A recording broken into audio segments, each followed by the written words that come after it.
Hello mysterious. तो movie की शुरुआत में हमें टीवी के थ्रू एक स्टोरी बताई जाती है कि एक हॉन्टेड हॉस्पिटल था जहां मरीजों के इलाज के नाम पर डॉक्टर इन पर एक्सपेरिमेंट करके उन्हें मार दिया करते थे। एक दिन बाकी मरीजों को इस बारे में पता चल गया तो वो सब लोग वहां से भागने लगे, लेकिन डॉक्टर के कहने पर हॉस्पिटल की चार दीवारी जो एक मैकेनिज्म के थ्रू बनाई गई थी उसे बंद कर दिया गया और वो लोग वहीं पर बंद हो गए और गुस्से में आकर तमाम मरीजों ने इसी हॉस्पिटल को आग लगा दी, जिसमें वो सब लोग भी और डॉक्टर रिचर्ड और इसके कुछ साथी भी जलकर मर गए। लेकिन किसी तरह स्टाफ के 5 लोग वहां से जिंदा भागने में कामयाब हो गए। इस दिन के बाद से इस हॉस्पिटल को हाउस ऑफ हॉन्ट कहा जाता है, जहां कोई भी एक दिन से ज्यादा जिंदा नहीं रह सकता और जो भी वहां पर जाता है वो कभी वापस नहीं आता। ये स्टोरी एक टीवी शो के थ्रू बताई जा रही थी और ये शो एक लड़की भी देख रही थी और वो फौरन अपने हस्बैंड को कॉल करके कहती है कि मेरी बर्थडे की पार्टी इसी हाउस ऑफ हॉन्ट में अरेंज करवा दें। इसका हस्बैंड काफी अमीर इंसान था पर इन दोनों का रिलेशन काफी खराब था, क्योंकि इस लड़की लॉरेन ने एक बार अपने हस्बैंड को मारने की कोशिश भी की थी।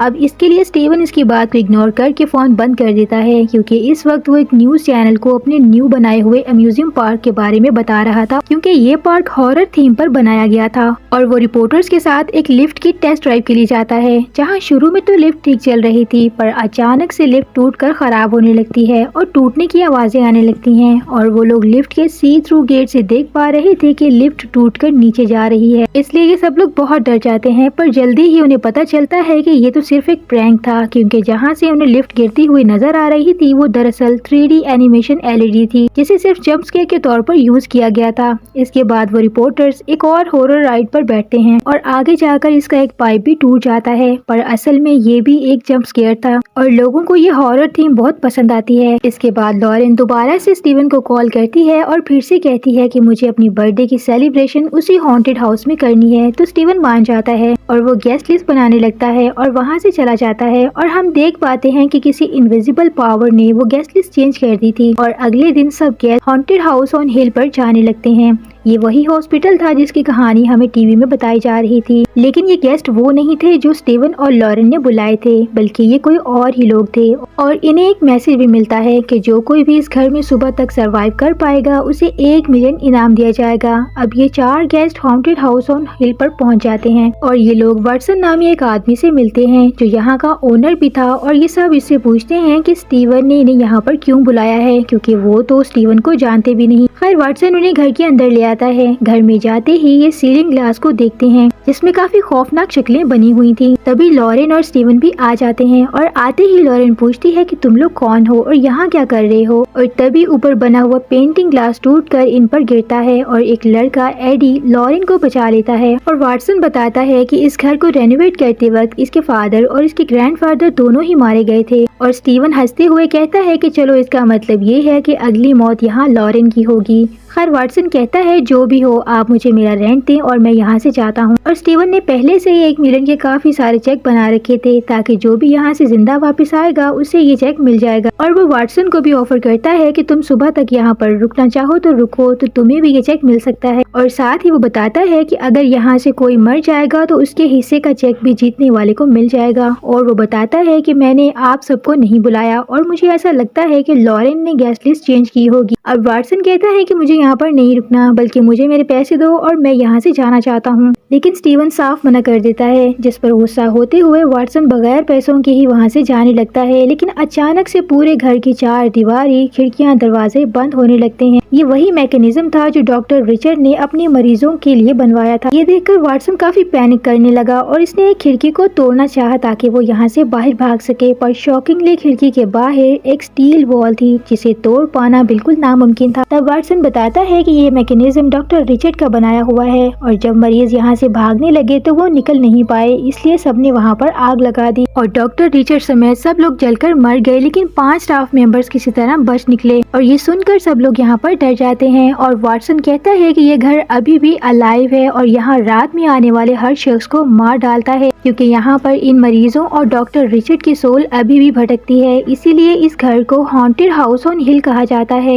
यहाँ से कोई भी बचकर जिंदा वापस नहीं जा सकता और हम सब लोग भी यहाँ पर मारे जाएंगे। इसलिए सब लोग जल्दी से मैकेनिज्म का कंट्रोल रूम ढूंढने लगते हैं। तभी लॉरेन वहाँ पर आकर कहती है कि शायद ये सारी स्टीवन की ही गेम होगी और एक आदमी स्टीवन के पास आकर कहता है कि शराफत से दरवाजे खोल दो वरना बहुत बुरा होगा। अब स्टीवन सबको यकीन दिलाने की कोशिश करता है कि ये मैंने नहीं किया और शायद से मैकेनिज्म का कंट्रोल बेसमेंट में हो सकता है, तो वहाँ पर जाकर गेट को खोला जा सकता है। जिस पर लॉरेन उन्हें कहती है कि सब लोग अपने साथ गन्स ले जाओ। अपने बेसमेंट में भी कोई न कोई सरप्राइजेस रखे होंगे, तो वो सब लोग गन्स और टॉर्च लेकर बेसमेंट में जाते हैं और बेसमेंट के अंदर उन्हें काफी अजीबोगरीब ढांचे मिलते हैं जो कि शायद डॉक्टर रिचर्ड के एक्सपेरिमेंट से बनाए गए थे। अब ये लोग इस सब से काफी घबरा जाते हैं और थोड़ा आगे जाते ही इन पर सीलिंग टूटकर गिरने लगती है, जिससे एडी जेनिफर नामी लड़की को बचाता है और हम देख पाते हैं कि ये भी स्टीवन का ही प्लान था अम्यूजियम पार्क की तरह इन सबको डराने के लिए। और स्टीवन आकर ऑपरेटर को डांटता है कि तुमने मेरी परमिशन के बगैर गेट को क्यों लॉक किया, जिस पर वो लड़का कहता है कि उसने गेट बंद नहीं किया और स्टीवन समझता है कि फिर तो शायद ये उसकी वाइफ लॉरेन ने किया होगा। खैर अगले सीन में बाकी सब लोग बेसमेंट में मैकेनिज्म का कंट्रोल ढूंढ रहे थे और स्टीवन भी एकदम से आकर उनके साथ वो कंट्रोल ढूंढने लगता है, क्योंकि अब वो जान चुका था कि ये सब कुछ उसके कंट्रोल में नहीं है। अब उन्हें यहाँ पर एक मेटल डोर नजर आता है और वाटसन कहता है कि ये मैकेनिज्म का कंट्रोल नहीं है और ये लोग आगे चले जाते हैं, पर हमें इस डोर पर कुछ अजीब से स्ट्रिंग्स निकलते हुए नजर आते हैं। अब ये लोग एक रूम में आ जाते हैं और यहाँ ये लोग अलग अलग होकर वो कंट्रोल ढूंढने की कोशिश करते हैं और जेनिफर वहाँ पर कुछ तारों के कनेक्शन से लाइट चलाती है, जिसे देखकर एडी हैरान हो जाता है कि उसे इस जगह के बारे में कैसे पता चला और वो उसे सच बताने का कहता है और वो लड़की बताने लगती है कि मेरा नाम जेनिफर है और मुझे स्टीवन ने ही पैसे देकर हायर किया है। मैं यहाँ पर इनवाइटेड होने का नाटक कर रही हूँ। और जैसे ही वो पलटती है एडी वहाँ से गायब था, तो वो उसे ढूंढने लगती है। अब एक रूम में उसे एडी नजर आता है जिसके पीछे वो जाती है और वो देखती है कि एडी ने उसके सामने ही खून से भरे हुए एक बड़े से ड्रम के अंदर छलांग लगा दी थी। तो वो जल्दी से उसे बचाने के लिए वहाँ पर भागती है और वो बेहद डर चुकी थी, पर तभी शॉकिंगली उसके सामने एडी आ जाता है जो बिल्कुल ठीक ठाक था, जैसे उसे कुछ पता ही ना हो। उल्टा वो तो खुद भी हैरान था कि जेनिफर को क्या हुआ है और वो खून के ड्रम में क्या ढूंढ रही है। पर किसी तरह एडी उसे वहाँ से लेकर ऊपर आ जाता है और जेनिफर स्टीवन से पूछती है कि ये सब कुछ तुम क्या कर रहे हो, नीचे क्या चीजें हैं, बेसमेंट में तुम लोगों ने क्या सेटअप बना रखा है, क्या तुम हमें मारना चाहते हो इस घर के हॉन्टेड होने के नाम पर। और स्टीवन कहता है कि मैंने कुछ भी नहीं किया, बल्कि मैं तो ऊपर कंट्रोल रूम में था और मुझे क्या पता चला है कि मैकेनिज्म का कंट्रोल यहाँ पर है ही नहीं। और ये सुनकर बाकी सब भी डर जाते हैं। अब इनमें से एक लड़की अभी भी बेसमेंट पे ही मौजूद थी जो चुपके से रिकॉर्डिंग कर रही थी, पर इसी दौरान वो ऑपरेशन थिएटर में चली जाती है जहाँ वो रिकॉर्डिंग करते वक्त कैमरे में देख पा रही थी कि स्ट्रेचर पर डॉक्टरों की आत्मा किसी मरीज पर एक्सपेरिमेंट कर रहे थे।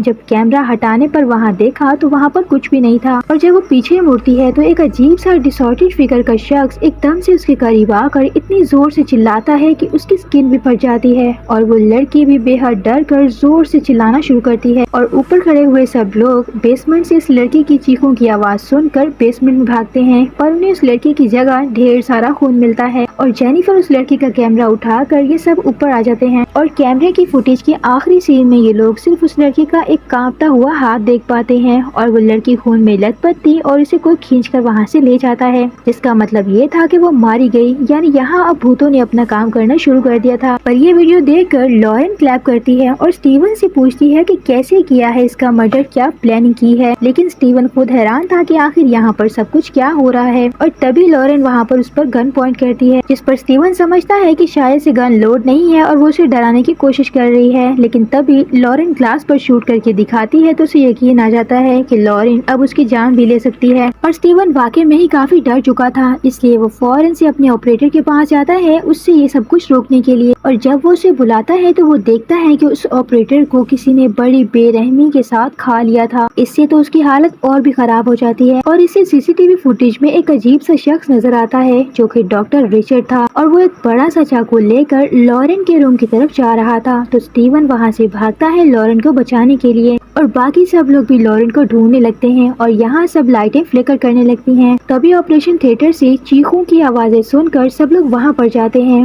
और वहाँ वो देखते हैं कि लॉरेन को किसी ने बेड पर बांधकर इस पर टॉर्चर थेरेपी से शॉक देना शुरू कर दिए थे और ये लोग जल्दी से उस मशीन का स्विच ढूंढकर उसे बंद करते हैं, पर तब तक लॉरेन मारी जा चुकी थी। इसके मुंह से ढेर सारा खून निकल रहा था और स्टीवन काफी दुखी था और वो गुस्से में सबको गन पॉइंट कर देता है क्योंकि उसे ऐसा लग रहा था कि ये सब कुछ इन अनइनवाइटेड लोगों का प्लान होगा। पर तभी जेनिफर भी स्टीवन पर गन पॉइंट कर देती है क्योंकि उसका मानना ये था कि स्टीवन ने सब कुछ किया है क्योंकि वो अपनी बीवी को शुरू से मारना चाहता था और सजा के लिए सब लोग मिलकर स्टीवन को ही मारने लगते हैं और फिर उसे एक चैम्बर में बंद कर देते हैं और इसी मशीन को ऑन कर देते हैं जो तेजी से घूमने लगती है और इसके अंदर लगी हुई ढेर सारी पिक्चर स्टीवन को हिप्नोटाइज करने लगती हैं और वो हेलुसिनेट करता है जैसे वो पानी में डूब रहा हो और इसी पानी से एक घोस्ट निकलता हुआ नजर आता है जिसे देखकर वो इतना डर जाता है कि वो बेहोश हो जाता है और ये ग्रुप के लोग हर जगह पर उस मैकेनिज्म के कंट्रोल को सर्च करने लगते हैं और वो सब डॉक्टर रिचर्ड के ऑफिस में पहुंचते हैं जहां उन्हें एक ग्रुप फोटो मिलती है और वो समझ पाते हैं कि यहाँ पर हम में से जितने भी लोग आए हैं वो सब उन 5 लोगों के रिश्तेदार हैं जो यहाँ से भागने में कामयाब हो गए थे, यानी डॉक्टर रिचर्ड के साथी। और ये काफी शॉकिंग था